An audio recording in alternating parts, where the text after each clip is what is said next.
अलवर शहर में कितना हुआ विकास, कहाँ मिले सिर्फ वादे ही वादे, कहाँ टूटा भरोसा, कौन सी उम्मीद हुई पूरी और कौन सी रह गई अधूरी। इसी पर बात करने के लिए आज हमारे साथ होंगे अलवर शहर से बीजेपी के पूर्व विधायक बनवारी लाल सिंघल जी, जो कि वर्तमान में भरतपुर के प्रभारी भी हैं। तो चलिए उन्हीं से बात करते हैं और जानते हैं अलवर शहर में कितना हुआ विकास। सबसे पहले तो सर बहुत बहुत स्वागत है सर आपका हमारे चैनल पे और हमारे शो में, जिसका नाम है मुद्दों की बात, जनता और जनप्रतिनिधियों के साथ। सबसे पहले सर इसी सवाल से शुरू करती हूँ कि गहलोत सरकार के अब तक के कार्यकाल को आप किस तरीके से देखते हैं और मौजूदा हालात में अलवर शहर में आपकी राय में कितना विकास हुआ है? सबसे पहले धन्यवाद एटीएल का, जिन्होंने मुद्दों की बात विषय को लेकर अलवर शहर की समस्याओं को उठाने का एक प्रयास किया है। राजस्थान की वर्तमान सरकार की अगर हम बात करें तो ये घोषणाजीवी सरकार है। अशोक गहलोत जी बड़ी बड़ी घोषणाएं कर रहे हैं और अब कर रहे हैं केवल चुनाव के लिए। 4.5 वर्ष इन्होंने पूरा लड़ाई लड़ते हुए निकाल दिया अपने उप मुख्यमंत्री के साथ, जो वर्तमान में उप मुख्यमंत्री नहीं है। उन्होंने भी इनकी सरकार को गिराने के लिए मानेसर में कैंपिंग की, बहुत सारे एमएलएज को लेकर बैठे, बड़ी अंदर बहुत बड़ी खरीद फरोख्त हुई, पैसे का लेन देन हुआ। जैसा खुद मुख्यमंत्री कह रहे हैं कि एक एक विधायक के बाद 10-10, 15-15 करोड़ रुपए आए हैं। वो चूंकि आरोप तो बीजेपी पर लगा रहे हैं, लेकिन ये अंदर से उनके आपस का ही लेन देन है और उस लेन देन के कारण से अशोक गहलोत जी एक दूसरे पर आरोप प्रत्यारोप कर रहे हैं। तो जो सरकार आरोप प्रत्यारोप में फंसी हुई है वो विकास कैसे कर सकती है? राजस्थान का विकास ठप हुआ है, कानून व्यवस्था समाप्त हो गई, मुस्लिम तुष्टीकरण बढ़ा है ज़बरदस्त। इन सब को देखते हुए अलवर भी इससे बहुत ज़्यादा प्रभावित हुआ है। अलवर में 2 मंत्री हैं, इन 2 मंत्रियों के होने के उपरांत भी विकास का कोई काम नहीं है। शहर सबसे ज़्यादा आज पीड़ित है तो पानी के लिए पीड़ित है। पानी की बात आई तो अलवर ग्रामीण के विधायक और राजस्थान की सरकार में, इस सरकार के गठन के समय से ही मंत्री, उन्होंने कहा कि ग्रामीण क्षेत्र से पानी नहीं आएगा। मुख्यालय है ये सभी 11 विधानसभाओं का मुख्यालय है अब तक। अब नया जिला बन गया, वो अलग बात है, क्या होगा कैसे होगा। अभी तक इस क्षेत्र की फीडिंग करना सारी विधानसभाओं की जिम्मेदारी भी है। और मंत्री जी ये कहें या विधायक ग्रामीण ये कहे कि यहाँ से पानी मैं जाने नहीं दूंगा और जाएगा तो मेरी लाश पर जाएगा, मुझे लगता है कि इससे बड़ा दुर्भाग्य कारक कोई भी चीज़ नहीं हो सकती। पानी हमारे पास नहीं है। बिजली कटौती अगर आप देखेंगे तो कोई सूचना नहीं है, कोई समय नहीं है। अघोषित बिजली कटौती ने पूरे रिकॉर्ड तोड़ कर रख दिए हैं। गायों का अगर हम देखें तो 176 करोड़ रुपए अभी अशोक गहलोत जी ने 176 करोड़ रुपए उन गौ पालकों के खाते में डाला है जिनकी गाय लंपी रोग के कारण मर गई थी। जब लंपी रोग फैल रहा था तो पूरे राजस्थान में हाहाकार मच रहा था, पूरे देश में हाहाकार मच रहा था। राजस्थान के मुख्यमंत्री जी अपनी भूमिका का निर्वहन करने के स्थान पर घोषणा कर रहे थे या आरोप प्रत्यारोप कर रहे थे कि इस लंपी रोग को भी कोरोना की तरह राष्ट्रीय आपदा घोषित करके प्रधानमंत्री जी को इलाज कराना चाहिए गायों का। एक तरफ ये बात कह रहे हैं, दूसरी ओर 5,000 करोड़ से अधिक रुपया काउ सेस का, जो प्रॉपर्टी की रजिस्ट्री पर और शराब पर राजस्थान की सरकार वसूल करती है, वो पैसा इनके खाते में पड़ा है। 5,000-7,000 करोड़ रुपया। उस पैसे का उपयोग इन्होंने गाय को बचाने में नहीं किया। अब चुनावों में उन गोपालकों को जिनकी गाय मर गई थी, उनके और उनके परिवार के वोट को ग्रैब करने, लूटने के इरादे से एक षड्यंत्र पूर्वक, एक योजना पूर्वक उनके खाते में 40-40 हज़ार रुपया डालकर उनको ये सूचना भिजवा रहे हैं कि मैंने आपकी गाय का पुनर्भरण कर दिया है, रिएम्बर्समेंट कर दिया जो आपकी गाय मरी है। माननीय मुख्यमंत्री जी, अगर आपने गाय को बचाने का काम किया होता तो गाय मरती ही नहीं, आपको मुआवजा देना नहीं पड़ता। आप 176 करोड़ रुपए में काम चला रहे हैं। आपके पास 5,000 करोड़ रुपए से ज़्यादा इस राजस्थान में काउ सेस का रखा है। ये राजस्थान की सरकार हर मोर्चे पर विफल हुई है। कानून व्यवस्था हो, भ्रष्टाचार को अगर आप देखेंगे तो राजस्थान भ्रष्टाचार के मामलों में भी मुझे तो लगता है नंबर 1 हो गया होगा। जिस प्रदेश के कलेक्टर रिश्वत लेते पकड़े जाएं, जिस प्रदेश के सीनियर मोस्ट IAS IPS रिश्वत लेते रंगे हाथ पकड़े जाएं, जिस प्रदेश में बाबू से लेके और IAS तक, ACS तक, कलेक्टर तक पकड़े जा रहे हों, उस प्रदेश में किस प्रकार का वातावरण बना हुआ है ये हम सबको देखने योग्य है। क्योंकि सरकार, अब देखें तो सचिवालय राजस्थान सरकार का जो सबसे बड़ा ऑफिस है राजस्थान का, वहाँ 2 करोड़ 37 लाख रुपया नगद और 1 किलो सोना सचिवालय में DOI, department of information technology के ऑफिस से अलमारी से, अधिकारी की अलमारी से निकला है। इससे बड़ा उदाहरण क्या होगा? अगर इन सब बातों की बात करें तो गहलोत साहब कहते हैं कि मेरी जीरो टॉलरेंस है भ्रष्टाचार पे, मैं भ्रष्टाचार को बर्दाश्त नहीं करता। माननीय मुख्यमंत्री जी, अगर आप भ्रष्टाचार को बर्दाश्त नहीं करते तो आपकी योजना क्या है भ्रष्टाचार को समाप्त करने की? कोई योजना नहीं है। भ्रष्टाचारी इसलिए पकड़े जा रहे हैं, ये तो कहते हैं कि हमारे राज्य में भ्रष्टाचार पर बहुत छापे पड़े, भ्रष्टाचारियों को पकड़ा है। और दूसरी ओर मैं स्पष्ट कहना चाहता हूं, भ्रष्टाचारी इसलिए पकड़े जा रहे हैं कि उनकी डिमांड को उपभोक्ता पूरी करने में सक्षम नहीं होता। 1000, 2000, 5000 की डिमांड नहीं है, 10,000, 20,000, लाख, 2 लाख की डिमांड नहीं है, 50 लाख, करोड़, 2 करोड़, 2.5 करोड़, 5 करोड़, 10 करोड़, इस तरह की डिमांड राज्य में अधिकारी कर्मचारी यानी कि यहाँ तक कि पटवारी 50,000 रुपये, 1 लाख, 2 लाख, 5 लाख रुपये लेते पकड़े जा रहे हैं। ये हालत हो रही है। भ्रष्टाचार का तांडव है, अत्याचार का तांडव है, बच्चियों के साथ छेड़छाड़ और दूसरे दुष्कर्म की शिकायतों का तांडव है। सर, वही कांग्रेस ये कह रही है कि हम तो विकास की राजनीति करते हैं, बीजेपी जाति और धर्म के नाम पर ही राजनीति करती है और एक बार फिर राजस्थान चुनावों में वो वही करने की कोशिश कर रही है। इस पर आप उन्हें क्या जवाब देंगे? देखिए साहब, कांग्रेस बिल्कुल भी विकास की राजनीति नहीं करती। कांग्रेस हमेशा लोगों को इमोशनल करके, ब्लैकमेल करके उनके वोट को लूट कर सत्ता में आना चाहती है। जहाँ तक सवाल जाति और धर्म की राजनीति करने का है, इस कांग्रेस को अब ये होश हुआ है कि हमको बजरंग बली का नाम लेना है, हमको जय श्री राम भी बोलना है। इनके मंत्रियों ने आरोप लगाए कि राम मंदिर के चंदे को भाजपा खा जाती है। मेरे पास वो प्रमाण मौजूद है, उपस्थित हैं। अगर इतना घटिया बयान देकर भी ये राजस्थान की सरकार अपने आप को ये कहती हो कि हम विकास की बात करते हैं, भाजपा धर्म और राजनीति की बात करती है, हम करते हैं धर्म और धर्म की बात। राम मंदिर निर्माण का सौभाग्य भारतीय जनता पार्टी को प्राप्त हुआ है। धारा 370 कश्मीर से हटाने का सौभाग्य भारतीय जनता पार्टी को प्राप्त हुआ है। और कांग्रेस को क्या सौभाग्य प्राप्त हो रहा है? कांग्रेस लगातार हिंदुओं को तोड़ने के लिए ये कह रही है कि हमको ओबीसी, हमको सारी जातिगत मतगणना करानी चाहिए। और इनका जो इसके पीछे उद्देश्य है वो केवल यह है, हिंदू को हिंदू से लड़ाया जाए, किसी को ओबीसी में बांटा जाए, किसी को एससी में बांटा जाए, किसी को एसटी में बांटा जाए और हिंदू को एक नहीं रहने दिया जाए।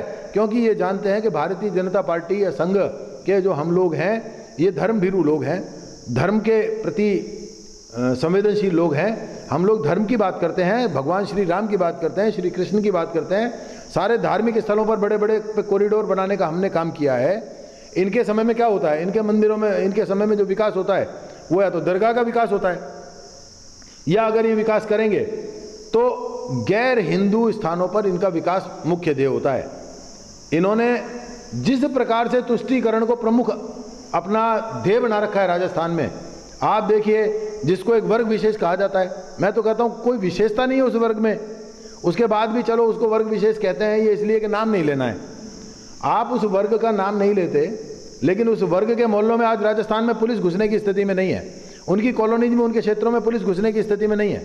आज राजस्थान OLX के मामले में अगर नंबर 1 हो गया पूरे देश में, तो उस वर्ग जिसको ये विशेष कहती है राजस्थान की सरकार, उस विशेष वर्ग के लोगों के कारण राजस्थान का मेवात, हरियाणा से लगता हुआ राजस्थान का मेवात, अलवर और भरतपुर उसमें मुख्य हैं, जहां एक एक व्यक्ति 1-1 करोड़ रुपए का रोजाना लोगों का टटलू काटने का काम कर रहा है। यह राजस्थान की सरकार की उपलब्धि है।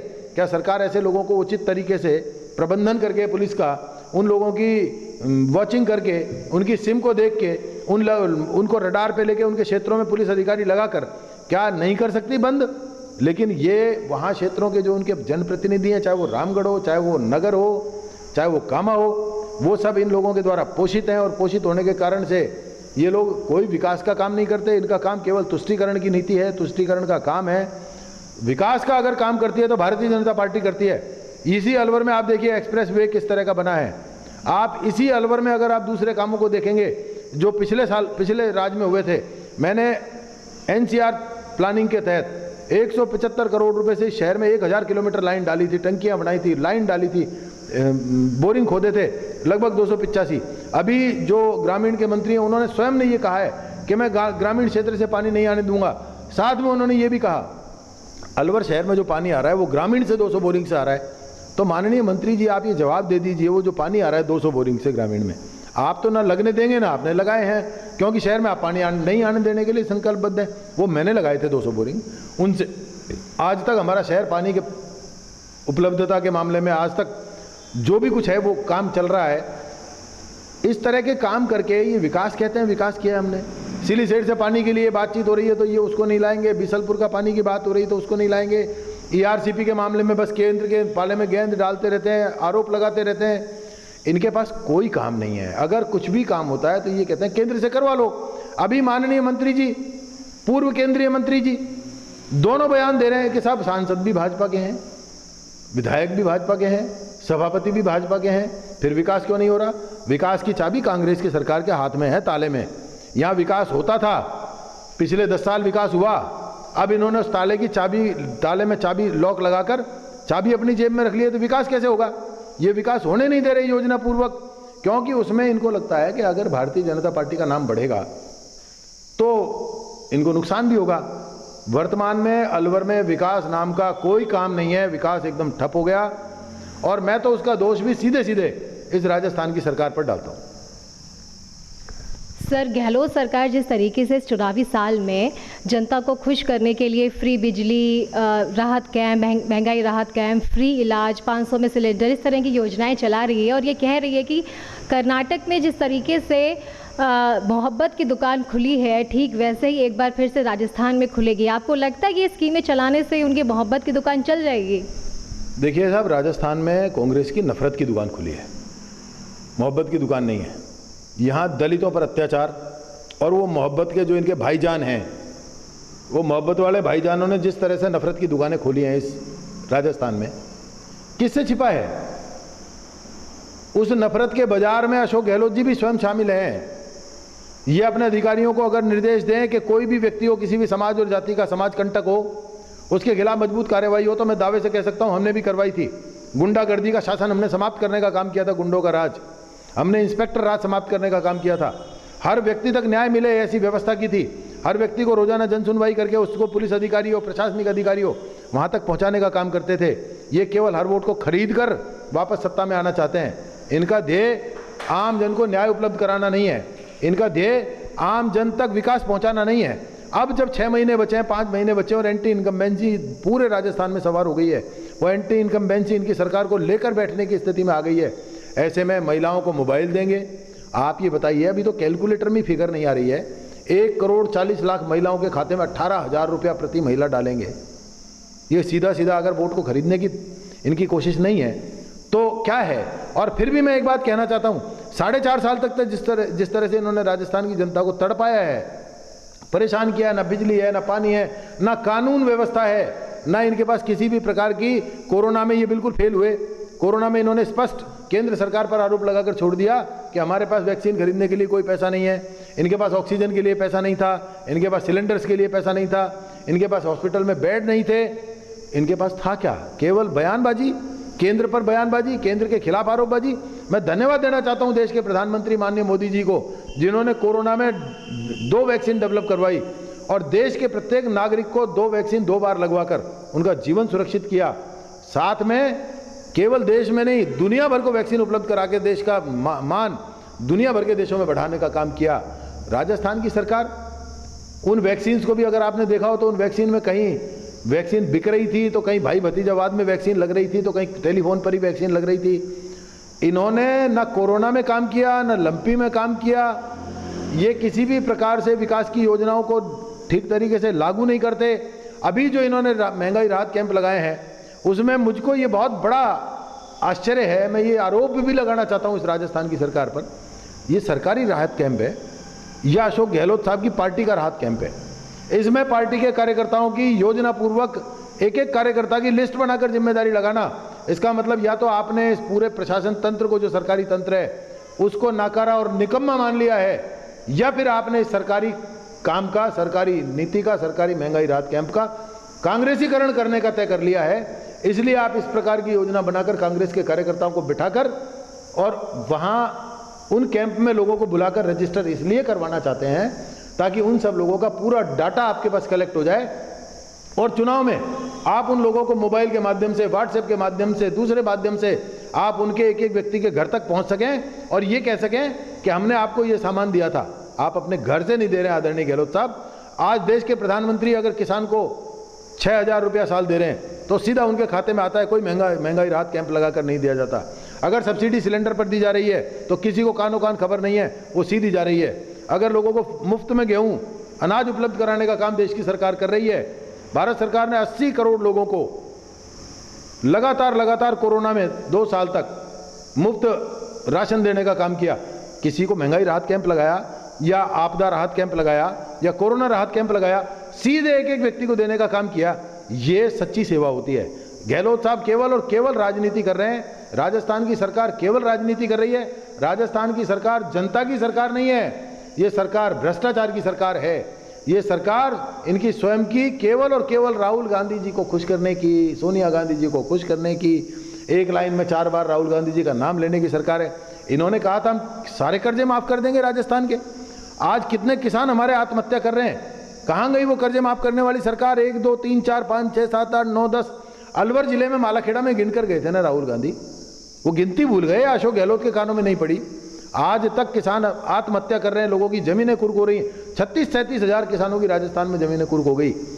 धिक्कार है ऐसी राजस्थान की सरकार को जिसने अपनी घोषणा को सिरे नहीं चढ़ाया। अब कभी तो कहते हैं हम कोऑपरेटिव के कर्जे माफ करेंगे, कभी कहते हैं हम जीएसएस के कर्जे माफ करेंगे।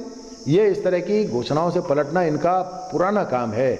अब जिस तरह से पहले इन्होंने कहा मोबाइल देंगे, अब इनको पता लगा 1 करोड़ 40 लाख मोबाइल खरीदा कहाँ से जाएगा, तो अब कह रहे हैं नगद रुपया देंगे। उद्देश्य इनका केवल वोट खरीदना है, जनता को बेवकूफ़ बनाना है, जनता क्षणिक इनके लालच में आ जाए। ये केजरीवाल के बच्चे बने हुए हैं आजकल। जैसे अरविंद केजरीवाल ने बिजली हाफ पानी माफ इस तरह का नारा देकर दिल्ली की जनता को लूट लिया, पंजाब की जनता को लूट लिया। तो ये आजकल उसके शागिर्द हैं, उसके चेले हैं, उसके शिष्य हैं, उसके अनुयायी हैं। इनको भी समझ आ गया कि देश की जनता मुफ्त के लालच में जल्दी आ जाती है, छोटे लालच में जल्दी आ जाती है, और जब लुट जाती है तब पता लगता है। जैसे OLX पे ठगी होती है, लोग पूछते हैं आपका ATM अभी रिजेक्ट होने वाला है या उसकी अवधि समाप्त हो रही है, आप उसका नंबर बताइए, फिर पूछते हैं पिन बताइए, अभी आपके खाते में 1000 रुपया डाल रहे हैं, 2000 रुपया डाल रहे हैं, इस तरह की बात करते हैं या डाल देते हैं। इसी प्रकार से ये राजस्थान की सरकार लोगों को झूठ बोलकर, धोखा देकर लूटने की तैयारी में है। और इस प्रकार अब रोजाना गहलोत साहब अब क्यों घूम रहे हैं? पहले क्यों नहीं घूमे 4.5 वर्ष तक? अगर गहलोत साहब ने 4.5 वर्ष काम किया होता ईमानदारी से जनता का, इनके मंत्री और विधायकों ने काम किए होते जनता के 4.5 वर्ष तक, तो आज इनको इस तरह से दर दर घूमने की जरूरत नहीं पड़ती। मैं कहना चाहता हूं केंद्र की सरकार के, हमारे माननीय प्रधानमंत्री जी भारत सरकार के, लगातार 1 दिन की छुट्टी आज तक नहीं ली उन्होंने अपने 9 वर्ष के कार्यकाल में। बेमिसाल 9 वर्ष हुए हैं उनको, और इस 9 वर्ष में उन्होंने जो इतिहास गढ़ कर दिया है, हिंदुस्तान को दुनिया का सिरमौर बनाने का, दुनिया की 5वें नंबर की अर्थव्यवस्था बनाने का काम देश के प्रधानमंत्री ने करके दिया है। आपको मैं बता देना चाहता हूं, आज हमारे देश G20 का अध्यक्ष बना है। आज हमारे देश की रेड कारपेट बिछाकर हमारे प्रधानमंत्री की दुनिया के राष्ट्र अध्यक्ष खड़े होकर हेलीपैड पर, कभी भी एयरपोर्ट पर कभी ऐसा नहीं हुआ। एयरपोर्ट पर दूसरे राष्ट्रों के अध्यक्ष अगर आते थे तो एक प्रोटोकॉल में खड़े होते थे। आज प्रोटोकॉल तोड़ के मोदी जी को जाके उनके प्लेन से नीचे उतरते, उनके गले लगकर जिस प्रकार से उनका जोरदार स्वागत कर रहे हैं, ये केवल नरेंद्र मोदी का नहीं, इस देश के 140 करोड़ लोग देशवासियों का स्वागत हो रहा है, सत्कार हो रहा है, हमारा मान सम्मान बढ़ रहा है। इस राजस्थान की सरकार ने राजस्थान का मान घटाने का काम किया है। जिस प्रकार की अभद्र भाषा एक दूसरे पर बोल रहे हैं, ये अपने ही उप मुख्यमंत्री को कभी नाकारा कहते हैं, कभी निकम्मा कहते हैं, कभी कहते हैं ये अच्छे कपड़े पहनते हैं, अंग्रेजी बोलते हैं, इसलिए कोई नेता नहीं बनता, कभी कहते हैं ये मानेसर में बैठकर इन्होंने सरकार गिराने का काम किया। और तो और इन्होंने हमारी पार्टी के नेताओं तक को नहीं छोड़ा, उन पर झूठे आरोप लगा दिए कि उन्होंने हमारी सरकार को बचाया। वो क्यों बचाएंगे? आपने पैसे दिए मोटे, और आपने पैसे देकर अपनी सरकार को बचाने का जो काम किया है वो केवल और केवल आपने पैसे से किया है, और उस भ्रष्टाचार का हिसाब आपको देना पड़ेगा। आपके सचिवालय से पैसा निकल रहा है, ये सब इस बात का प्रमाण है कि आपने अधिकारियों को लूट कबड्डी में राजस्थान में लगा रखा है, और वो पैसा इकट्ठा करके आपको दे रहे हैं। उस पैसे से पूर्ति आप अपने उन लोगों की कर रहे हैं जो आपसे रुक नहीं रहे, केवल पैसे से, कहीं खान के माध्यम से, कहीं जमीन के माध्यम से, कहीं मकानों के माध्यम से आपने अपने MLAs को रोकने का काम किया है गहलोत साहब। इस तरह से राजस्थान का राज वर्तमान में अराजकता की स्थिति में है और भ्रष्टाचार की जद में है। सर, चुनाव काफ़ी नज़दीक है, मैं ये जानना चाहूँगी कि आपकी किस सीट से दावेदारी रहेगी, और जो मौजूदा विधायक हैं इस वक्त संजय शर्मा जी, ऐसी खबरें आती रहती है कि आपके और उनके बीच में काफ़ी मनमुटाव है, इन बातों में कितनी सच्चाई है? देखिए, मेरा किस सीट से पूछना तो ऐसा लगता है कि ये एक ऐसा सवाल है जिसका कोई उत्तर भी दिया जाना मुझे लगता है कि ठीक नहीं है। मैं अलवर शहर का निवासी हूँ, यहाँ पैदा हुआ हूँ, 10 वर्ष यहाँ विधायक रहा हूँ, जनता के काम किए हैं, एक एक आदमी के दिल में बसा हुआ हूँ, आधे शहर को नाम से जानता हूँ। एक एक आदमी को मैं यहाँ आधे शहर को जब नाम से जानता हूँ ठीक है, परिस्थितियां क्या रही, मेरा टिकट कटा, मेरे किसी दोष के कारण से टिकट नहीं कटा, मैंने कोई ऐसा दोष नहीं किया जिसके कारण टिकट कटे, मेरे खाते में ऐसा कुछ जमा भी नहीं था जिसके कारण टिकट कटता, मैं काम कर रहा था।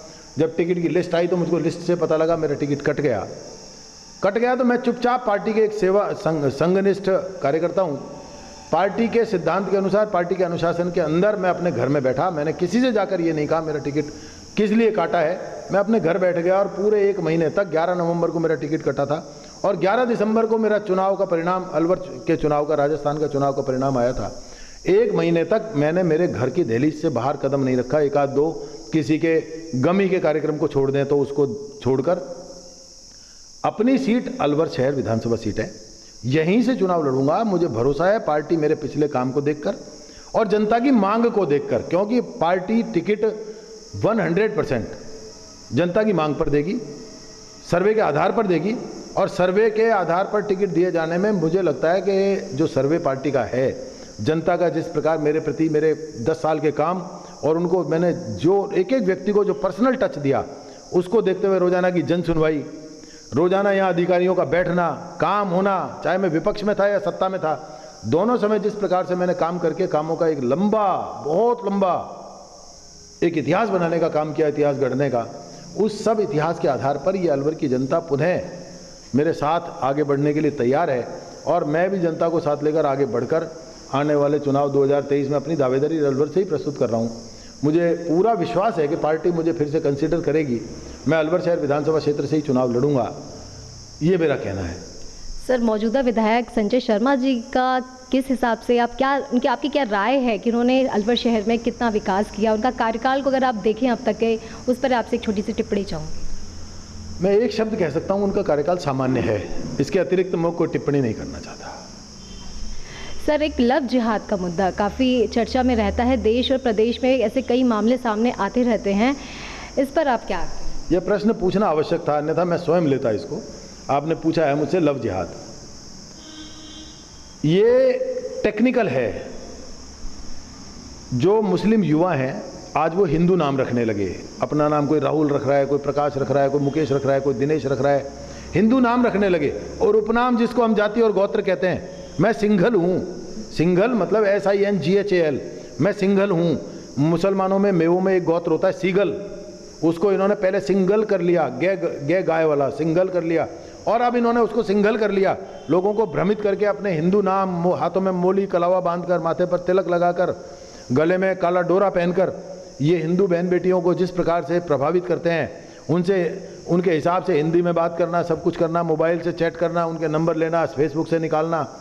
और मेरा ये मानना है कि एक संगठित गिरोह इनके पीछे काम कर रहा है, जो हिंदू बहन बेटियों को खराब करने के नाम पर इनका पोषण कर रहा है, इनको पैसे दे रहा है, इनको मोटरसाइकिल दे रहा है, इनको सोने की चैन दे रहा है और उसके बाद जब ये किसी हिंदू लड़की को फंसा लेते हैं तो इनके यहाँ से भागने की व्यवस्था वो लोग कर रहे हैं। उनके लोग इनके गवाह बनते हैं, इनका निकाह, इनकी शादी, यहाँ तक हुआ है कि इन्होंने आर्य समाज, फरीदाबाद और कहीं कहीं जाकर स्वयं को हिंदू बताकर गलत आधार कार्ड लगाकर या गलत ID लगाकर लड़कियों से विवाह कर लिया। और जब वो लड़कियां विवाह करके आई और कुछ दिन बाद घूम फिर के अपने घरों में पहुंची, उनके घरों में, तो वहां जाकर देखा कि तो मुसलमान है। उनका प्राथमिक दृष्टि से उनका वहां जाते ही उनका विवाह विच्छेद हो गया। लेकिन कुछ दिन बाद रहने के बाद आपने देखा होगा, चाहे श्रद्धा हो, चाहे वो दिल्ली में अभी वो जो बेटी जिसका साक्षी, जिसका मर्डर हुआ है, 40 चाकू घोंप दिए। मैं ये कहना चाहता हूँ, ये लव जिहाद इनका प्रमुख मुद्दा है। आज ये लव जिहाद के माध्यम से इस देश की बहन बेटी, हिंदू बहन बेटियों को खराब करना चाहते हैं और ये इनको पोषित है, इनके द्वारा प्रायोजित कार्यक्रम है। इसके अतिरिक्त मैं ये बात कहना चाहता हूँ कि इस तरह का काम करने के बाद अभी अगर आप ग्रामीण क्षेत्र में जाएंगे तो जहाँ इनकी बहुतायत है, हिंदू समाज के लोग बहुत कम मात्रा में रहते हैं, वहाँ भी ये दुर्व्यवहार बहुत पराकाष्ठा तक करते हैं। लोगों को मारपीट, जमीन, इसके अलावा बहन बेटियों को जबरन उनके साथ किसी भी प्रकार के व्यवहार को करना। उसके बाद इनके एक समझौताकारी जत्थे हो रहे हैं जो बुजुर्गों के हैं, वो जाते हैं, कोई भी घटना इनके बच्चे कारित कर देते हैं, इनके युवा कारित कर देते हैं, वो जाते हैं और उनको डराते हैं तुम्हारी बदनामी होगी, इस नाम पर उनसे राजीनामे करते हैं। ये लव जिहाद केवल अलवर की नहीं है, पूरे देश में चल रहा है। अगर आप देखेंगे तो ये इतने सजग हैं कि अगर कोई लड़की हिंदू लड़के के साथ बैठकर जा रही है, ये उसकी पहचान करके और तत्काल उस लड़की को वहाँ से छुड़ाते हैं, उस लड़के के साथ मारपीट और सब कुछ करते हैं। लेकिन मुस्लिम लड़का हिंदू लड़की को लेकर जा रहा है तो हमारे हिंदू युवाओं में अभी इस जोश की कमी है। मैं उनका आह्वान करना चाहता हूँ, कानून सबके लिए बराबर है। अगर आप देखते हैं कोई हिंदू लड़की किसी मुसलमान के साथ जा रही है, किसी रेस्टोरेंट में बैठी है या कहीं भी किसी ऐसी जगह पर संदिग्ध स्थान पर आपको दिखती है, आप उसको रोकिए, चाहे वो कार में है, बस में है, मोटरसाइकिल पर है या किसी भी स्थान पर है, उसको रोकिए और उससे उसकी आइडेंटिटी पूछिए। अपने हिंदू युवाओं को बुलाइए। हमको भी हिंदू समाज के लोगों को इस लव जिहाद को रोकने के लिए अपनी बहन बेटियों को समझाना और बलपूर्वक रोकना, ये दोनों काम करने पड़ेंगे। इस लव जिहाद को रोकने की दिशा में हम लोग लगातार काम कर रहे हैं। जितना भी आवश्यकता होगी उसको करेंगे। ना परवाह ये है कि अगर किसी दिन लव जिहाद के मामले में हमको काम करते हुए किसी मुकदमे में अगर फंसना पड़ा, क्योंकि ये लोग मारपीट भी करते हैं, ये गुंडागर्दी भी करते हैं, ये लोग हमले भी करते हैं, अगर ये ऐसा भी करेंगे और सिर माथे भी फूटे तो हम उससे भी घबराने वाले लोग नहीं हैं। इनके जिहाद को भी फेल करेंगे। और मैं ये कहना चाहता हूँ, अभी 5-6 महीने ये इन जिहादियों के काकाओं की सरकार राजस्थान में है। जिस दिन ये जिहादियों के काका की राजस्थान से सरकार विदा हो जाएगी, उसके बाद जो हमने आज से 5 साल पहले कर रखा था, इस शहर में किसी विधर्मी की इतनी हिम्मत नहीं थी कि हिंदू बहन बेटी की तरफ झांक कर देखे। वो वातावरण हमने पैदा कर दिया था। आने वाले 6 महीने के बाद मैं दावे से कहता हूँ, चुनौतीपूर्वक कहता हूँ, फिर 6 महीने बाद वही वातावरण पैदा करूंगा। किसी विधर्मी की किसी हिंदू बहन बेटी की तरफ देखने की हिम्मत होगी तो हम उसके साथ सख्ती से निपटेंगे, कानून की धारा में निपटेंगे। हम नहीं कहते कानून हाथ में लेंगे, लेकिन इतना तो हमारे पास अधिकार है ना, कोई विधर्मी अगर हमारी बहन बेटी को लेकर जा रहा है, हम उसका हाथ पकड़ेंगे, हाथ पकड़कर पेड़ से बांध देंगे और पेड़ से बांध के पुलिस को बुला के उसको सौंप देंगे। ये करके हम दिखाएंगे, ये हमारा वादा है। हम इन बहन बेटियों को किसी का ग्रास नहीं बनने देंगे, इस लव जिहाद को रोक कर रहेंगे। सर, आपकी छवि एक प्रखर हिंदूवादी नेता के तौर पे रही है अब तक, और गौ तस्करी की अगर मैं बात करूं तो उसे रोकने के लिए आपने काफ़ी आंदोलन भी किए हैं। क्राइम का रेट काफ़ी बढ़ता जा रहा है इस सरकार के कार्यकाल में। गौ तस्करी पर आपको लगता है कि सरकार ने कोई भी एक्शन लिया अब तक? हाँ, सरकार ने एक्शन लिया है। राजस्थान की ने सरकार ने मॉब लिंचिंग कानून बना दिया। गौ तस्करों को अगर कोई हिंदू पकड़ेगा उसके खिलाफ मॉब लिंचिंग का कानून बनेगा, उनको जेलों में ठूंस दिया जाएगा।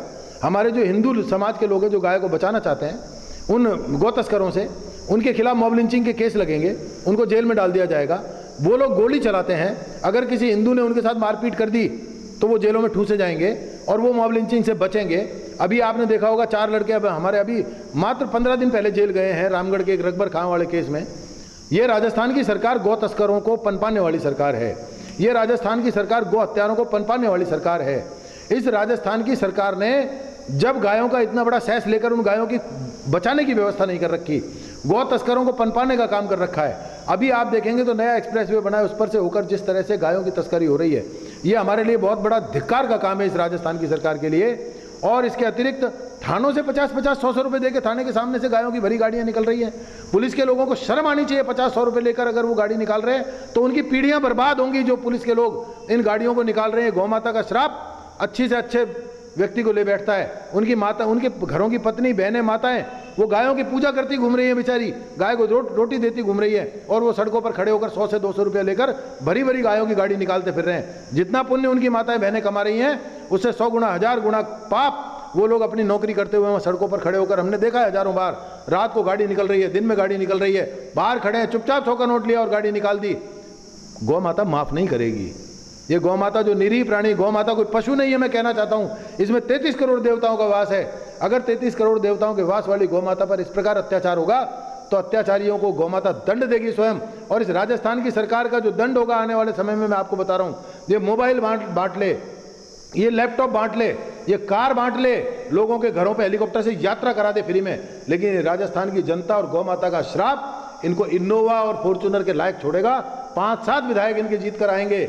जिस प्रकार के मद में मदान हो रहे हैं राजस्थान के मुख्यमंत्री, महिलाओं पर अत्याचार, आप देखिए, एक बेटी के साथ रेप हुआ, उस बेटी को पुल पर फेंक कर चले गए। इस राजस्थान की सरकार ने वहां से सीबीआई की जब जांच की स्थिति बनी, उस पुल को, पूरे पुल को धुलवाकर वहां से साक्ष्य मिटाने का काम किया। क्या अलवर भूला है? क्या हम अभी जिस तरह से जमीनों की बंदर बांट इनके राज में हुई, आज तक कोई कार्यवाही नहीं है। हजारों बीघा जमीन इनके अधिकारियों ने बंदर बांट करके रख दी। राजगढ़ में 300 साल पुराने मंदिर को जेसीबी से खोद खोद कर, शंकर भगवान का शिवालय ये कहा जाता है हमारे पुराणों में, हमारे शास्त्रों में, जहां एक बार शिवलिंग स्थापित हो गया उसकी जड़ पाताल में होती है। शिवलिंग के अलावा कोई भी हिंदू मूर्ति उसको बदल के रखा जा सकता है, उसकी कभी भी पुनर्स्थापना हो सकती है, लेकिन शिवलिंग जहां स्थापित हो जाता है 1000 साल तक भी वहां से बदला नहीं जा सकता। इन्होंने शिवलिंग को ड्रिल मशीन चला चला के तोड़ा है, और उसके बाद उस अधिकारी को पब्लिक के दबाव के कारण, आंदोलनों के कारण हटाना पड़ा, तो इन्होंने पुनः ले जाकर उसको थानागाजी बिठा दिया, जहां थानागाजी में जाकर उस आदमी ने हजारों बीघा जमीन की, बेशकीमती जमीन की बंदर बांट कर दी। सब कुछ उजागर होने के बाद इन्होंने अलवर के कलेक्टर का तबादला किया, जो कलेक्टर इस भ्रष्टाचार को उजागर कर रहा था, और उस भ्रष्टाचार को रोकने, उस बचाने के लिए भ्रष्टाचारियों को इन्होंने उन अधिकारियों को वहीं पोस्टिंग कर रखी है। ये राजस्थान की सरकार ना गौ माता की सरकार है, ना बहन बेटियों की सरकार है, ना युवाओं की सरकार है, ना रोजगार की सरकार है, ना कानून की सरकार है, इंस्पेक्टर राज की सरकार है, अपराधियों की सरकार है, जमीनों की बंदर बांट करने वालों की सरकार है, भ्रष्टाचारियों की सरकार है, लूट कबड्डी करने वालों की सरकार है।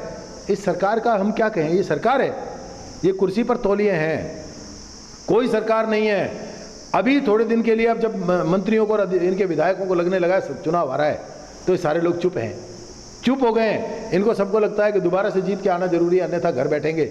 इस लालच में ये लोग चुप हो गए हैं। वरना गहलोत सरकार के खिलाफ, गहलोत सरकार के सारे विधायक और मंत्रियों ने बिगुल बजा रखा था।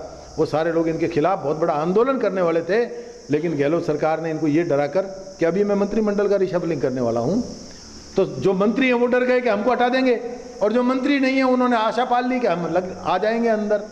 कितना बड़ा धोखा है ये। आपने रिशफलिंग के नाम से किस तरह से, मंत्रिमंडल के रिशफलिंग के नाम से किस तरह से आपने ये जो व्यवस्था की है, इस व्यवस्था को मैं कहता हूँ गहलोत साहब की एक मैनेजमेंट है ये। उन सब लोगों को जो अभी बाहर निकल के सरकार के खिलाफ मोर्चे खोल सकते थे, उन सब लोगों को रोकने का काम किया है। रोजाना भरत सिंह जी आरोप लगाते हैं, बहुत वरिष्ठ लोग इन पर आरोप लगा रहे हैं। मैं निश्चित तौर पर कहता हूँ, हिंदुत्व तो मेरा पैशन है, मेरा शौक है, हिंदुत्व तो मेरी जान है। मेरा टिकट जब कटा था 2018 में, तो मुझे लोगों ने कहा कि आपका टिकट हिंदुत्व के कारण कटा। आप उस बयान को पढ़ लीजिए, सुन लीजिए। मैंने कहा मैं स्वागत करता हूं अगर मेरा टिकट हिंदुत्व के कारण कटा, तो मुझे हिंदुत्व का लाइसेंस मिला है, सर्टिफिकेट मिला है कि मैं एक कट्टर हिंदू हूं। मैं किसी धर्म का दुश्मन नहीं हो सकता, लेकिन हिंदुत्व के लिए मैं अपने प्राण तक भी अगर जाए तो मुझे बिल्कुल परवाह नहीं है। मैं कोई भगत सिंह जैसी कल्पना भी नहीं करता, लेकिन हिंदुत्व के लिए मेरे खून में बहुत उबाल है। हिंदुत्व के खिलाफ किसी भी प्रकार का कुछ भी अपराध होते मैं नहीं देख सकता। सर, आपने हिंदुत्व की बात करी, उसी से सर एक सवाल जहन में आ रहा है कि इस वक्त पूरे देश में हिंदू राष्ट्र बनाए जाने की मांग बहुत तेज है, इस पर आपकी क्या टिप्पणी? देखिए, मैं इसमें विवाद खड़ा नहीं करना चाहता, लेकिन मेरा ये कहना है, जब धर्म के आधार पर विभाजन हो गया देश का, तो फिर वो मुस्लिम राष्ट्र हो गया और ये हमारा राष्ट्र जो था वो हिंदू राष्ट्र ही हो गया। वो अलग बात रही कि हमने इसको धर्मनिरपेक्ष राष्ट्र कहा। जब जिस देश में 80-85% हिंदू रहते हैं, उस राष्ट्र को हम क्या कहेंगे? उसको मुस्लिम राष्ट्र तो हम नहीं कह सकते। वो अलग बात है कि हमारे लोग दबी जुबान से इसको हिंदू राष्ट्र नहीं कहते। लेकिन जब मुस्लिम राष्ट्र अलग बन गया, आज जो दूसरे मुस्लिम राष्ट्र हैं वो मुस्लिम राष्ट्र हैं, तो हिंदुस्तान को हिंदुओं का देश कहने में दिक्कत कहाँ आ रही है, मुझे समझ नहीं आता। मैं बाबा बागेश्वर धाम धीरेन्द्र शास्त्री जी का प्रबल समर्थक हूँ। उन्होंने कहा है कि हमको भारत को हिंदू राष्ट्र बनाना है। हिंदू राष्ट्र है, मानने की तो बात है। और जो लोग देश में रहते हैं, वो सुबुई खान को मैं कोट करना चाहता हूँ, वो कहती हैं कि भारत हिंदुओं का देश है, ये हिंदू राष्ट्र है, इसमें हिंदू राष्ट्र बनाने की बात कहाँ से आएगी? हमने किसी मुसलमान को नहीं कहा, देश के नागरिकों ने, कि आप हिंदुस्तान छोड़ के जाइए। लेकिन अगर कोई हिंदुस्तान के खिलाफ बात करता है तो हम निश्चित तौर पर कहते हैं कि आप हिंदुस्तानी नहीं हैं, आपकी रगों में भारत का खून नहीं है, इसलिए आप जैसे व्यक्तियों को इस देश में रहने का कोई अधिकार नहीं जो हिंदुस्तान के खिलाफ बात करे। जो भारत माता के खिलाफ बात करता है उसको भारत छोड़ के तत्काल चला जाना चाहिए। जिनको सहिष्णुता नहीं मिलती, जो असहिष्णु हो रहे हैं हमारे देश में, इनटॉलरेंस हो रही है जिनको देश में, उन लोगों को टॉलरेंस देखने के लिए उस देश में चला जाना चाहिए, चाहे वो पाकिस्तान जाए, अरब जाए, या किसी भी ऐसे देश में चले जाएं जहां उनके भाई बंधु रहते हों। किसी को कोई आपत्ति नहीं है। मैं तो मेरे देश की सरकार से एक बात और कहना चाहता हूं, आज पाकिस्तान में हिंदुओं की स्थिति बहुत खराब है। वहां की बहन बेटियों के साथ जिस प्रकार का अत्याचार हो रहा है, वहां की बहन बेटियों का जिस प्रकार से धर्म परिवर्तन करा के उनके साथ निकाह करके उनको टॉर्चर करने का काम हो रहा है, मैं ये कहना चाहता हूं, देश के प्रधानमंत्री जी से अपील करना चाहता हूं, देश के गृह मंत्री और रक्षा मंत्री जी से अपील करना चाहता हूं, जो हिंदू पाकिस्तान में आज प्रताड़ित हैं, जिनकी बहन बेटियों के साथ अत्याचार हो रहा है, अरे मेरे देश में ये नालायक गंदे लोग जो बांग्लादेशी और ये दूसरे शरणार्थी आके पड़ गए हैं, ऐसे ये मुस्लिम लोग बिना किसी सर्टिफिकेट के, बिना माइग्रेशन के, इन लोगों को यहाँ से निकाल कर बाहर फेंकिए। और बाहर फेंक कर हमारे हिंदू भाइयों को जो आज पाकिस्तान में किसी भी कारण से वहाँ रह गए थे, आज वो दुख पा रहे हैं। उनकी बहन बेटियों को सम्मान देने के लिए, उनके परिवारों को सम्मान देने के लिए, 2 वक्त की रोटी भी इज्जत की हम उनको दे पाएंगे तो हमें लगेगा कि हमने कोई पुण्य का काम किया है। उन सबको हिंदुस्तान में लाकर उनका पुनर्वास किया जाए। हो सकता है हम उनको घर नहीं दे पाएँ, शेल्टर दे दीजिए, उनको छोटी छोटी झोंपड़ी दे दीजिए, उनको रोजाना नरेगा की मजदूरी दे दीजिए, लेकिन उनको हिंदुस्तान में लाके पुनर्वासित कीजिए और नर्क के जीवन से छुड़ाकर उनको ये भगवान राम और कृष्ण के देश में लाकर उनका उचित तरीके से पुनर्वास कीजिए। सर, अब भरतपुर के प्रभारी भी हैं, उस तौर पर मैं आपसे जानना चाहूँगी कि इन आगे आने वाले चुनावों को लेकर के किस तरह से ज़मीनी स्तर पर इस वक्त तैयारियाँ चल रही हैं? देखिए, मैं भरतपुर का प्रभारी हूँ, राजस्थान भारतीय जनता पार्टी की प्रदेश कार्य समिति का सदस्य भी हूँ। 10 वर्ष मैं विधायक रहा हूँ और उससे पूर्व मैं 4.5 वर्ष तक विश्व हिंदू परिषद का अध्यक्ष रहा हूँ। इन सब चीज़ों को अगर कंक्लूड करें तो मेरा ये कहना है, राजस्थान में एक परिपाटी जनता के दिमाग में बनी हुई है, एक बार भाजपा एक बार कांग्रेस। हमको भारतीय जनता पार्टी का अब की बार जो शासन आना है उसमें हम लोग अपने नेताओं को, पिछली बार हमने संकोच किए, हमने ये कहा नहीं कि आपको नया क्या करना चाहिए, कैसे करना चाहिए, ये मानकर नहीं कहा कि हमारे ऊपर जो लोग बैठे हैं वो हमसे ज़्यादा बुद्धिमान हैं, हमसे ज़्यादा श्रेष्ठ हैं। लेकिन ऐसा नहीं है, हमको ये मानना चाहिए अपना दायित्व पूरा करने के लिए हमको उन लोगों को ये बताना चाहिए कि इस क्षेत्र में काम और करना है। हम उनको कहेंगे कि राजस्थान में एक परमानेंट भारतीय जनता पार्टी की सरकार देने के लिए आपको किन किन क्षेत्रों में काम करना है। राजस्थान में विकास की संभावनाएं अपार हैं, युवाओं को रोजगार देने के लिए बहुत अपार संभावनाएं हैं और राजस्थान में भारतीय जनता पार्टी का कार्यकर्ता चुनाव की पूरी तैयारी में है। आज भारतीय जनता पार्टी पन्ना प्रमुख तक एक व्यक्ति के पास 60 वोटर हैं, यानी 15 परिवार हैं। एक कार्यकर्ता को 15 परिवारों में संपर्क करना है और चुनाव का काम हो जाएगा। इतनी तैयारी भारतीय जनता पार्टी की है। हमारे पास प्रदेश के बाद जिला, संभाग, संभाग के बाद जिला, जिले के बाद मंडल, मंडल के बाद शक्ति केंद्र, शक्ति केंद्र के बाद बूथ और बूथ के बाद हमारी पन्ना प्रमुख की जिम्मेदारी। यानी आप ये मानकर चलिए, एक बूथ पर हमारे 1000 वोट की रचना है। 1000 वोट में हमारा 60 यानी करीब 60 वोट को एक व्यक्ति, 15 घरों को एक व्यक्ति संभालेगा और 15 घरों को जब एक व्यक्ति संभालेगा तो वो भारतीय जनता पार्टी के अतिरिक्त किसी दूसरी पार्टी का कोई वोट राजस्थान में तो नहीं बचेगा। सारी जो पार्टी हैं इनके लोगों की जमानतें जब्त होंगी। और मैं ये बताता हूं, मैंने तो इसको 2013 में कर लिया था पन्ना प्रमुख के काम को।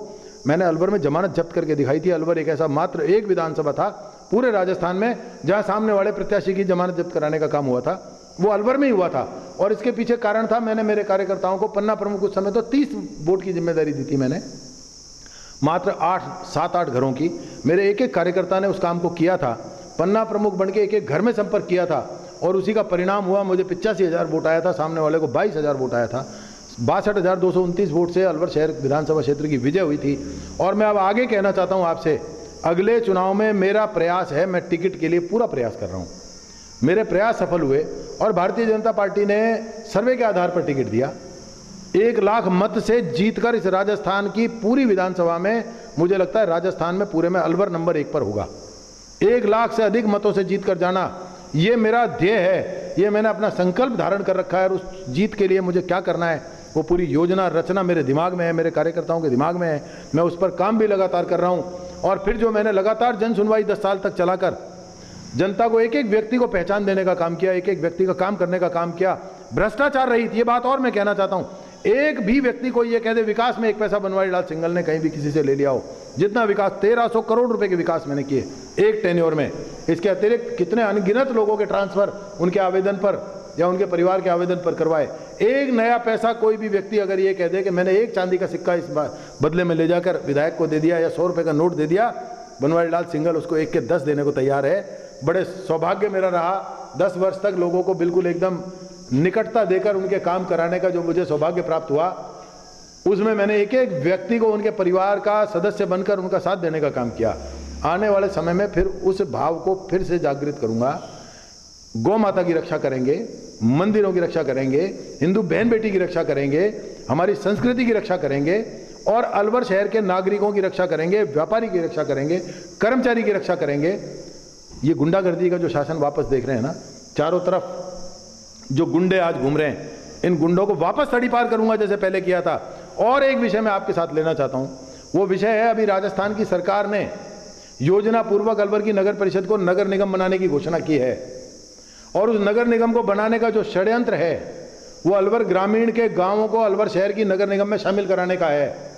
अगर मन भाव निर्मल होते और ईमानदारी से काम करना चाहती राजस्थान की सरकार तो नगर निगम बनाने के लिए अलवर शहर के विधानसभा क्षेत्र का जितना वोटर है उसको ही नगर निगम में शामिल कर दीजिए, क्योंकि 3 बड़ी बड़ी कॉलोनी, अंबेडकर नगर, वैशाली नगर और सूर्य नगर, इसके अलावा अपना घर शालीमार जो इन्होंने ही अनुमोदित करके दिया, पूरा का पूरा अपना घर शालीमार, लॉर्ड सिटी, मंगलम सिटी, अंसल टाउन, ये सारे आप शामिल कर दीजिए। इसके अतिरिक्त दिवाकरी, बेलाका और बुगोर, ये 3 ग्राम पंचायत अलवर शहर विधानसभा क्षेत्र के वोटर ऑलरेडी हैं, इनको आप नगर निगम में शामिल कर दीजिए।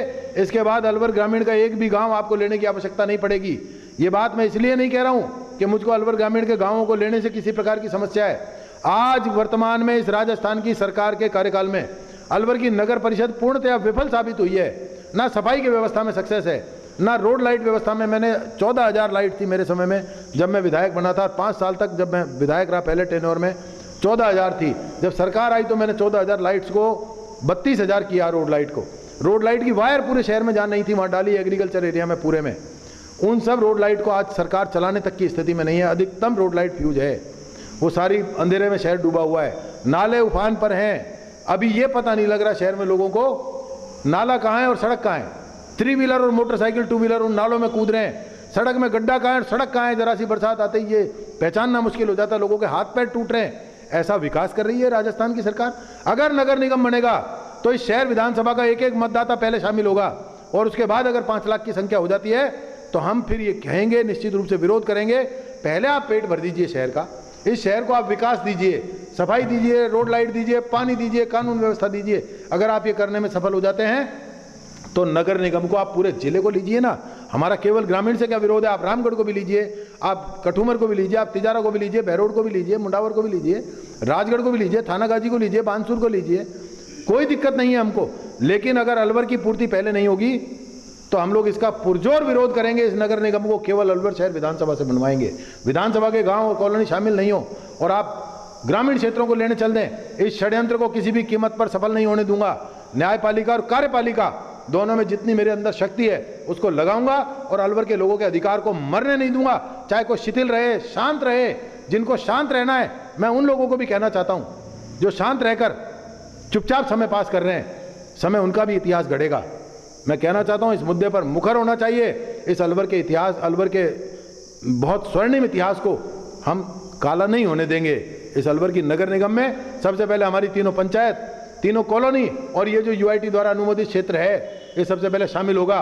उसके बाद अगर जनसंख्या की पूर्ति हो जाती है तो फिर हम बाहर के वार्ड नहीं बनाने देंगे, इन्हीं के नए वार्ड बनेंगे। और इनसे पूर्ति नहीं होती है तो जितनी से पूर्ति हो सकती है उतना लीजिए। इनके हिसाब से गाँव को शामिल करके इस शहर के चारों तरफ के गाँवों को शहर में मिला देंगे। उसके बाद शहर के विकास को ले जाके गाँव में पटक देंगे। ना गाँव का विकास होगा ना शहर का विकास होगा। ऐसा बनवारीलाल सिंघल नहीं होने देगा। सर, इस चुनावी साल में गहलोत सरकार ने हाल ही में 19 नए जिलों का ऐलान कर दिया। इससे आपको क्या लगता है अलवर शहर पर इसका क्या असर पड़ा और रोजगार पर मुख्यतः क्या असर पड़ा? देखिए साहब, मैं एक आप बहुत बड़े विषय की तरफ आपका ध्यान आकर्षित करना चाहता हूं। आपने बहुत अच्छा प्रश्न किया है। एक सब्जेक्ट है टेक्निकल एजुकेशन का, आर्टिफिशियल इंटेलिजेंस। हमारा अलवर में मत्स्य औद्योगिक क्षेत्र है, MIA जिसको बोलते हैं, और ओल्ड इंडस्ट्रियल एरिया 2 हैं। इसके बाद हमारे पास डेवलप हुए भिवाड़ी, मुंडावर, भिवाड़ी, बहरोड, शाहजहांपुर, नीमराना, ये डेवलप हुए। टप्पूगढ़ा डेवलप हुआ। इनके डेवलप होने के बाद जो लेबर की एक समस्या थी कि लेबर के जो लीडर थे, नेता थे, वो लेबर को अपने हिसाब से चलाकर फैक्ट्रीज को बंद करवा देते थे। उसका तोड़ हमारे देश के उद्योगपतियों ने निकाला, आर्टिफिशियल इंटेलिजेंस, रोबोटिक मशीनें लगा दी।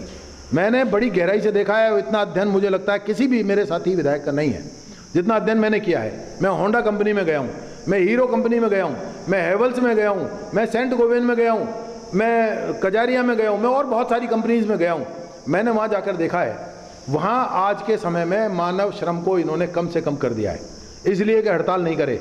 मानव श्रम जो इनके पास है वो ठेकेदार की लेबर हो गई, किसी को नौकरी नहीं दे रहे, किसी व्यक्ति का रिटायरमेंट की स्थिति नहीं बची, वहाँ किसी व्यक्ति के इलाज की व्यवस्था नहीं बची। अगर कोई ठेकेदार का आदमी बीमार हो गया तो अपने पैसे से इलाज कराएगा, 7 दिन में 1 दिन छुट्टी करेगा, उसकी छुट्टी कटेगी। अब नौकरियां नहीं दे रहे फैक्ट्री के लोग, उद्योगपति लोग। आर्टिफिशियल इंटेलिजेंस ने हमारे युवाओं के रोजगार पर डाका डाला है। अभी लोगों का ध्यान नहीं है। मैं कह रहा हूं जहाँ 500 आदमी काम करता था वहाँ 20 आदमी की लेबर काम कर रही है। 480 आदमी हट गया, उसका काम रोबोट ने ले लिया। काम तेजी से हो रहा है एआई से, इसमें कोई शक नहीं है, लेकिन इस आर्टिफिशियल इंटेलिजेंस ने, इस रोबोटिक मशीनरी ने, रोबोटिक इंसान ने, रोबोटिक मानव ने हमारे बच्चों के गले दबा दिए हैं, हमारे लोगों के गले दबा दिए हैं। ये निश्चित तौर पर बहुत बड़ी बात है। और जहाँ तक रोजगार की बात है, रोजगार पहली आवश्यकता है। आप हर व्यक्ति को नरेगा का मजदूर नहीं बना सकते, आप हर व्यक्ति को बेरोजगारी भत्ते की बात करके उसको लॉलीपॉप नहीं दे सकते। बेरोजगारी भत्ते भी नहीं दिए इन्होंने झूठी घोषणा करके, रोजगार देना पड़ेगा। आज अगर अपराध बढ़ता है तो उसमें रोजगार नहीं होने अब भी बहुत बड़ी बात है। बेरोजगार लोग अपराध की तरफ भी चले जाते हैं, बेरोजगार लोग नशे की तरफ भी चले जाते हैं, बेरोजगार लोग अपने परिवार के लिए भी सिरदर्द बनते हैं। इस राजस्थान की सरकार को रोबोटिक फैक्ट्रीज पर रोक लगानी चाहिए। हमारी पानी है, हमारी ज़मीन है, हमारी बिजली है, हमारे राजस्थान को प्रदूषित करने का काम ये फैक्ट्री कर रही हैं। हमारे युवाओं को रोजगार देने की दिशा में काम करें, इन पर रोक लगानी चाहिए, परसेंटेज लगानी चाहिए। अगर आप रोबोटिक मशीनों का उपयोग करेंगे तो 20% 30% तक करेंगे, बाकी आपको मानव श्रम देना पड़ेगा। ये लोग उनका स्वागत कर रहे हैं राजस्थान की सरकारें। इन सरकारों ने ये नहीं देखा कि हम हमारे युवाओं के गले पर हाथ रख रहे हैं, उसका गला दबाने का काम कर रहे हैं। उनके माता पिता जो सपने देख रहे हैं, आज राजस्थान की सरकार को अगर आप देखेंगे तो 22-23 पेपर लीक हो गए। युवा तैयारी करता है, अपनी पढ़ाई के लिए कितना पैसा खर्च करता है, और इसके बाद जब परीक्षा देने जाता है तो परीक्षा केंद्र में प्रवेश करते ही उसको पता लगता है पेपर लीक हो गया, या परीक्षा देके बाहर आता है तो पता लगता है पेपर लीक हो गया। ये पेपर लीक कराने की प्रणाली किसने विकसित की है? इस राजस्थान की सरकार ने विकसित की है, इस राजस्थान की आरपीएससी ने विकसित की है। और इस सब के पीछे कौन है? राजस्थान की सरकार के मुखिया हैं, राजस्थान की सरकार के प्रदेश अध्यक्ष हैं, राजस्थान की सरकार के मंत्री हैं। वरना इतना बड़ा पेपर लीक का कांड कभी राजस्थान में नहीं हुआ। इन्होंने युवाओं की जो दुर्गति की है, राजस्थान के मुख्यमंत्री जी जब पेपर लीक होता है तो घोषणा करते हैं पेपर दोबारा से होगा और बच्चों को रोडवेज की यात्रा मुफ्त करा दी जाएगी। केवल रोडवेज की यात्रा का खर्चा माननीय मुख्यमंत्री जी आपने कह दिया रोडवेज की यात्रा मुफ्त हो जाएगी, दूसरा उनका प्रवेश पत्र का या कोई खर्चा वो मुफ्त हो जाएगा। उसने 6 महीने तक 1 साल तक कोचिंग की, उसका खर्चा मुख्यमंत्री जी कौन देगा? उस बच्चे ने शहर में कमरा लेकर रहा, उसका खर्चा कौन देगा? उस बच्चे ने अपना रोजगार छोड़कर अपने परिवार से अपना ये समझ लीजिए बेरोजगार कहलवा कर या नालायक निकम्मा कहलवा कर उसने अपनी पढ़ाई की है, उसका मुआवजा कौन देगा? ये राजस्थान की सरकार बेरोजगारों की दुश्मन और हत्यारी सरकार है। इस सरकार को राजस्थान में किसी भी दिन, एक दिन भी सरकार में बने रहने का कोई अधिकार नहीं है। सर, आखिरी में चुनाव से पहले आप अलवर वासियों से क्या अपील करना चाहेंगे? मेरा अलवर वासियों से कहना है, आपने इस कांग्रेस के 5 साल के राज को देखा है, इस राज को आपने परखा है। ये सरकार क्या वास्तव में सरकार है, इसका आकलन कीजिए और अपनी अंतरात्मा की आवाज़ पर खूब सर्वे हो रहे हैं। आज की तारीख में प्राइवेट भी हो रहे हैं और पार्टीज भी करवा रही हैं। अपनी अंतरात्मा की आवाज़ पर जो जनप्रतिनिधि आपके हकों की लड़ाई लड़ सके, आपके अधिकारों की लड़ाई लड़ सके, आपके लिए रात को 12 बजे फ़ोन उठा सके, जिस जनप्रतिनिधि का फ़ोन कभी पीए और ड्राइवर ने नहीं उठाया हो, गनमैन ने नहीं उठाया हो, पीए ने नहीं उठाया हो, या किसी कर्मचारी ने नहीं उठाया हो, ऐसे व्यक्ति का पुनर्चयन कीजिए। क्योंकि जनता वोट नेता को देती है, किसी पीए को या किसी ड्राइवर को या किसी कर्मचारी को नहीं देती। मेरा विरोध है, चाहे राजस्थान का एक भी जनप्रतिनिधि कोई भी ऐसा हो जिनके फ़ोन दूसरे लोग उठाते हैं, जनता से मिलने में जिनको गुरेज होता है, जो लोग जन सुनवाई करके जनता को उनका अधिकार देने का काम नहीं करते। आज चाहे राजस्थान में कांग्रेस की सरकार रही हो या भाजपा की सरकार रही हो, दोनों संगठनों ने ये निर्देश दिया अपने विधायकों को और अपने सब मंत्रियों को, अपने घर पर बोर्ड लगाइए, जन सुनवाई कीजिए। जिन लोगों ने जनता को जन सुनवाई से वंचित किया, जनता को उन्होंने पीड़ित करने का काम किया है, अंतरात्मा की वो आवाज़ पर आप लोग सर्वे में नाम लीजिए और उसके बाद अपनी पसंद का जनप्रतिनिधि चुनने की दिशा में काम कीजिए। बहुत बहुत धन्यवाद सर आपका। बहुत धन्यवाद। तो ये थे हमारे साथ बनवारी लाल सिंघल जी, जिनका कहना है कि राजस्थान में विकास के नाम पर हुआ है सिर्फ मजाक और आने वाले चुनावों में जनता देगी कांग्रेस को मुंहतोड़ जवाब। कैमरा पर्सन नंदा के साथ साची गुप्ता, ATL न्यूज़।